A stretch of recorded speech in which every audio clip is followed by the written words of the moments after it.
My husband secretly quit his job months ago, but kept spinning like we were rich. I'll get another one soon, he lied. I found out when our car was repossessed. Why didn't you tell me? I demanded. He just sighed. So I packed my bags. Where are you going? He asked. Somewhere with electricity, I snapped. The repo man showed up before dawn, flashing hazard lights. A dull hum of an engine idling in the cold. Then, metal chains clanking, a hook snapping onto our car's underbelly. At first, I thought it was a mistake. I grabbed my robe and ran outside, barefoot on the icy pavement. Hey, what the hell are you doing? The guy barely glanced at me. Ma'am, this vehicle is being repossessed. Your payments are 6 months overdue. 6 months? My stomach twisted. My heartbeat pounded in my ears. That wasn't possible. It couldn't be possible. There's a mistake, I stammered. My husband handles the finances. We're not behind. Then, the realization hit. The subtle changes. The little cracks I ignored. The way Ethan always dodged conversations about money. His sudden, overwhelming interest in credit cards. The work trips that never seemed to add up.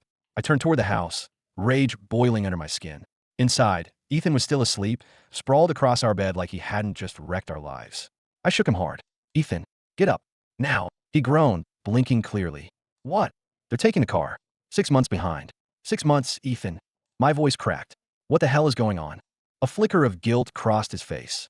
Then he sighed. Okay, listen. I shook my head. No, listen. No excuses. Just tell me the truth. He sat up, rubbing his face. I lost my job. Months ago. The room swayed. I gripped the nightstand for balance. You what? I was going to tell you, he said, too calm, too casual. I didn't want you to worry. I thought I'd get another one quickly. But things got complicated. Complicated? My voice was sharp, bitter. That's what you call lying to me for half a year? Spending like we had money when we were drowning in debt? Letting our car get taken while I thought we were okay? He rubbed his temples like I was the problem. Like I was annoying him. I was handling it. I laughed. A cold, humorless sound. Handling it? Ethan, we have bills. Loans. A mortgage. And you just what? Pretended it wasn't happening. I didn't want to stress you out, he muttered. I wanted to scream. You let me believe we were fine. My voice wavered. You let me plan our future on a lie. Do we even have money left? He hesitated. Too long. I staggered back. Oh my God. We don't, do we? His silence was answer enough. Something inside me snapped. I turned, yanking open drawers, shoving clothes into a bag. He sat up straighter. What are you doing? Leaving, I said, voice ice cold. Going somewhere with electricity and heat and food. Unlike this house, which you turned into a ticking time bomb. You're overreacting. Overreacting? I spun to face him. You destroyed everything, Ethan. And you didn't even have the decency to tell me. His face twisted. I was going to fix it. No, I said, gripping the bag's handle. You were going to let me find out like this. Like a goddamn idiot standing barefoot in the driveway, while some stranger tows away our life. I stormed toward the door. Wait, he said, voice low, dangerous. You can't just leave. I turned back, and for the first time I saw it. Not just guilt. Something darker. Calculating. My pulse quickened. Watch me, I said. Then I walked out. And I had no idea that was only the beginning. I drove to my sister's house. Correction, I tried to. Without the car, I had to settle for a ride from my best friend, Rachel, who showed up before sunrise, still in her pajamas, clutching a travel mug of coffee like it was the only thing keeping her alive. She took one look at me, wild hair, puffy eyes, a duffel bag thrown over my shoulder, and sighed. What did Ethan do? I let out a shaky breath. Lost his job 6 months ago. Didn't tell me. Spent like we were rich. Now, we're broke. No car. Probably no house soon either. She cursed under her breath. That son of a... I slid into the passenger seat. I just need to breathe. Clear my head. Rachel nodded and pulled away from the curb. You're staying at Lisa's? For now. But I knew Lisa's place wasn't a permanent fix. She had 2 kids, a cramped townhouse, and enough stress without adding my disaster to the mix. I had to figure something out. Fast. By the time I got to Lisa's, exhaustion had settled into my bones. I crashed on her couch, but sleep was impossible. My mind kept replaying everything. Ethan's sigh, his blank stare, the way he had expected me to just accept it, and that look in his eyes when I left. Like I was something he could reel back in when he was ready. Lisa nudged me awake hours later, holding out a cup of tea. I checked your accounts, she said. You need to see this. I sat up fast. What? She handed me her laptop, an online banking tab already open. My stomach clenched. Ethan and I had a joint account. Or at least we had one. Because now it was empty. Not just low. 0. I clicked through the transaction history. Large withdrawals. Repeated transfers to an account I didn't recognize. Where the hell did the money go? I whispered. Lisa bit her lip. There's more. She pointed to another section. Our mortgage. Past due. And not just a little behind. Months. My vision blurred. He let us get this far under. My voice shook. Ow! How did I not see it? Lisa put a hand on my arm. Because he wanted you blind. And he knew exactly how to do it. I needed answers. I needed to know what Ethan had been hiding. So I did the one thing I knew he'd never expect. I went back home. Rachel insisted on driving me, despite my protests. What if he's there? She asked. I want him to be, I said. Because now, I wasn't just hurt. I was furious. The house was eerily quiet when I stepped inside. No TV blaring. No sound of Ethan pacing. Just stillness. I walked straight to the office, yanked open drawers. Bills shoved to the back. Unpaid notices crumpled up. And, at the very bottom, a key. A safe key. Heart pounding, I looked around. Then I saw it. A small black safe, tucked under his desk. Locked. But Ethan was sloppy. Predictable. And after years of watching him punch in his phone code, like an unoriginal idiot, I had a good guess. 12:34. The lock clicked open. Inside, I found stacks of papers. Contracts. Statements. And at the very top, a bank statement for the account Ethan had been funneling our money into. My hand shook as I scanned the name. It wasn't his. It was hers. A woman's name I didn't recognize. And next to it, a transaction memo. For the apartment. Everything inside me went still. Apartment. As in not our home. As in, the sound of the front door opening made my blood run cold. Ella. Ethan's voice. I barely had time to shove the papers back into the safe before I turned. He stood in the doorway, brow furrowed, tension in his shoulders. What are you doing here? I forced a smile. Just picking up a few things. His eyes flicked toward the office. I thought you left. I shrugged. Thought I'd check on my house before it's gone. His jaw tightened. Ella. But I was already walking past him, my mind racing with the truth. He hadn't just lost his job. He'd been using our money to support someone else. And I wasn't leaving without making him pay. Ethan's eyes burned into my back, but I didn't stop. Not until I was out the door, breathing in the crisp morning air like it could wash away the filth of his betrayal. Rachel was waiting in the car. She straightened when she saw my face. What happened? I slid into the seat, gripping the stolen bank statement so tightly my fingers ached. My voice came out hoarse. He wasn't just lying about the job. I swallowed hard. He's been sending money to someone else. For an apartment. Rachel's eyes widened. Like another woman. My silence was enough. She cursed under her breath and turned the key in the ignition. We need to find out who she is. I nodded, my mind already racing ahead. And we will. Because I wasn't going to be another stupid, clueless wife who let her husband walk all over her. I was done being blind. Lisa was already up when I got back, sitting at her kitchen table with her laptop open. Tell me everything, she said. So I did. Every lie. Every missing dollar. Every clue I'd found in that safe. Lisa's fingers flew over the keyboard as she listened. Okay, she murmured. So, we have a name. Let's start there. She pulled up a people search database. Typed it in. One result popped up. Her name. Her address. And my blood ran cold. Because it wasn't just any apartment Ethan had been paying for. It was in a luxury high-rise.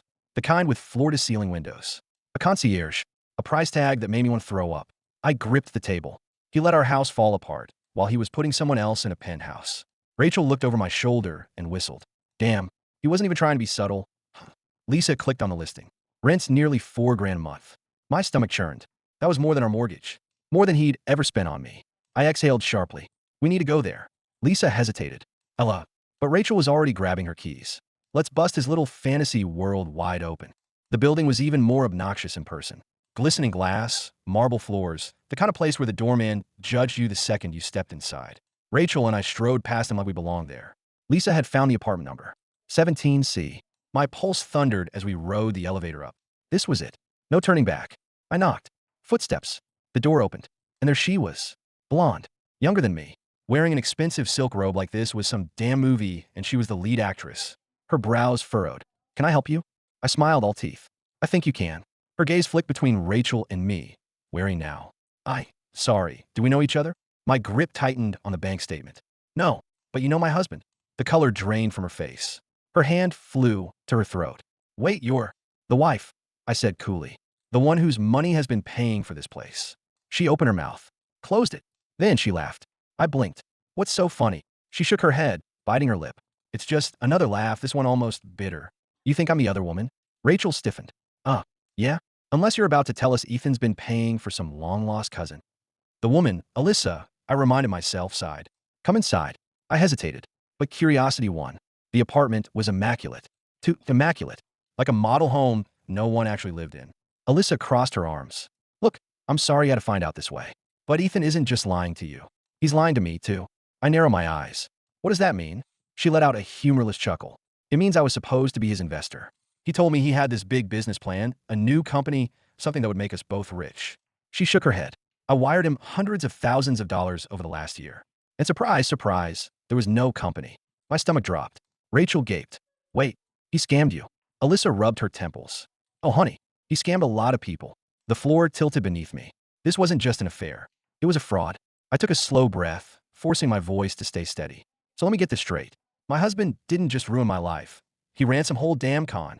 Alyssa gave a tight nod. And if my sources are right, the FBI is already looking into him. Rachel let out a low whistle. Oh, he's screwed. Alyssa's lips pressed together. Not just him. Anyone tied to him. She gave me a pointed look. Including you. My breath caught. She wasn't wrong. If Ethan had been funneling our money into his scam, then legally, I could be on the hook too. But no. I wasn't going down for his sins. Alyssa sighed. Look, I have a lawyer. A damn good one. If you want to get out of this clean, you need to act fast. Cut ties. Expose him before he drags you under. Expose him. My fingers curled into fists. Ethan had ruined me. Stolen from me. Lied to me. Cheated me out of my own damn life. And he thought he'd get away with it? Not a chance in hell. I exhaled sharply and met Alyssa's gaze. Give me your lawyer's number. Her eyes flickered with understanding. You're really going to do it? I nodded. Because for the first time in months, I had power again. And Ethan? He was about to lose everything. I didn't sleep that night. Lisa made me tea. Rachel kept cracking jokes about setting Ethan's car on fire. Too bad he didn't have one anymore. But none of it settled the storm inside me. Because I wasn't just mad. I was done. By morning, I had Alyssa's lawyer on the phone. I need protection, I said, skipping the pleasantries. Ethan's been using our joint accounts to launder money into his scam. I don't want him dragging me down with him. The lawyer, Ms. Caldwell, was sharp. No nonsense. Within 10 minutes, she laid it out. Step 1. Separate my finances immediately. Step 2. Gather every piece of evidence I could find. Step 3. Decide how I wanted to play this. Because if I wanted to bury Ethan, I had options. And I wasn't about to hold back. Rachel drove me back to the house. I half expected Ethan to be gone, but no. His car, borrowed from a friend, no doubt, since he couldn't afford his own, was in the driveway. I braced myself. Rachel arched a brow. Are you sure about this? I nodded. I need the rest of those documents. She exhaled. All right, but if he tries anything, I'm calling the cops. I stepped inside. Ethan was in the kitchen, stirring sugar into his coffee, like he hadn't just been caught committing federal crimes. He glanced up. You're back. I ignored the way he smirked, like he thought I had come crawling back. Yeah, I said coolly. Forgot a few things. I strode past him, heart pounding, and went straight to the office. The safe was still open from yesterday, the papers stacked neatly where I'd left them. Too neatly. I rifled through the stack. My breath hitched. Some of them were gone. Panic flared. I flipped through again. Maybe I missed them. Maybe I took care of it. Ethan's voice. Right behind me. I turned, pulse thudding in my throat. Took care of what? He leaned against the doorframe, sipping his coffee. Too calm. Don't worry about it, he said. I made some calls. Handled things. I forced my hands to stay still. Handled what, Ethan? He sighed like I was being difficult. Look, I get that you're upset, I laughed. A sharp, bitter sound. Upset? Ethan, you stole from me. From our family. You let our lives fall apart while you were playing sugar daddy to a con. His jaw tightened. It wasn't like that. Oh, really? I crossed my arms. Then what was it like? He set his cup down. I was building something. I blinked. Building what? His eyes gleamed. Our future. I recoiled. Was he serious? You used my money, our money, to run a scam. You put us in debt. You let our house fall apart. And you think that's building a future? He took a step closer. I was making connections, lining up investors. If it had worked, we would have been set for life. I stared at him. You mean if you hadn't gotten caught? His mouth pressed into a thin line. For the first time, I saw it clearly, the complete lack of remorse. He wasn't sorry. Not for what he did. Only that I'd found out. You always worried too much, he said, shaking his head. That's why I didn't tell you. You can't see the bigger picture. A cold chill ran through me. This wasn't just about money. Ethan didn't think he had done anything wrong. He thought he was entitled to this. That he could lie, cheat, steal, and still come out on top. I exhaled slowly. I need to get the rest of my things. Something in his expression shifted. Ella, don't be like this. I ignored him and turned away. But then, his fingers wrapped around my wrist. Hard. I froze. Let go, I said quietly. His grip tightened. You're not thinking clearly. A sharp, electric burst of fear shot through me. Not because I thought he would hurt me, but because, in that moment, I realized he had already been hurting me. For months. Maybe years. It wasn't the first time he had dismissed my feelings. Manipulated my trust. Made decisions behind my back, convinced that he knew best. This was just the first time he'd been caught. I yanked my wrist free. Rachel was already in the doorway, eyes blazing. Touch her again, and you'll regret it. Ethan hesitated. Just for a second. Then he laughed. Like we were the ones being unreasonable. Like he hadn't just destroyed everything. But I didn't care anymore. I turned my back on him and walked out. And this time, I wasn't coming back. By the time I met with Ms. Caldwell the next morning, I had everything I needed. Copies of old bank statements, emails, a paper trail that led straight to Ethan. She nodded as she skimmed through the documents. "This is enough," she said. "If we move fast, we can freeze the accounts before he drains what's left." I swallowed. "And the legal side?" She set down the papers. "If we play this right, you won't be implicated." But Ethan, a sharp, knowing smile. "He's done." It hit me then. This was it. I had spent months drowning, suffocating under the weight of Ethan's lies. Now, I was pulling myself out. Lisa reached across the table, squeezing my hand.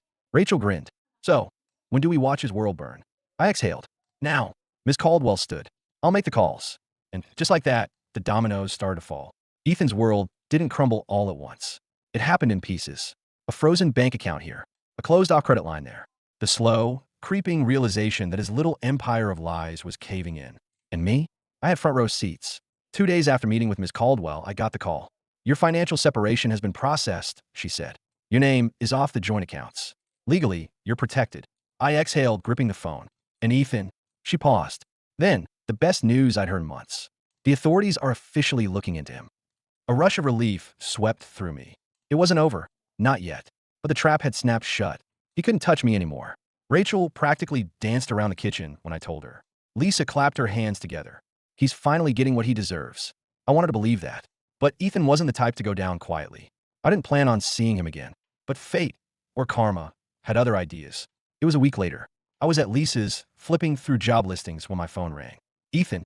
I almost let it go to voicemail. Almost. But curiosity won. I answered. "What do you want?" A beat of silence. Then, his voice low and dangerous. "You did this to me." I let out a sharp laugh. "Oh, please. You did this to yourself." He sucked in a breath. "You froze my accounts. You got lawyers involved. You turned on me." I rolled my eyes. "Ethan, you stole from me. And a dozen other people, apparently." He ignored that. "You think you're safe?" His voice darkened.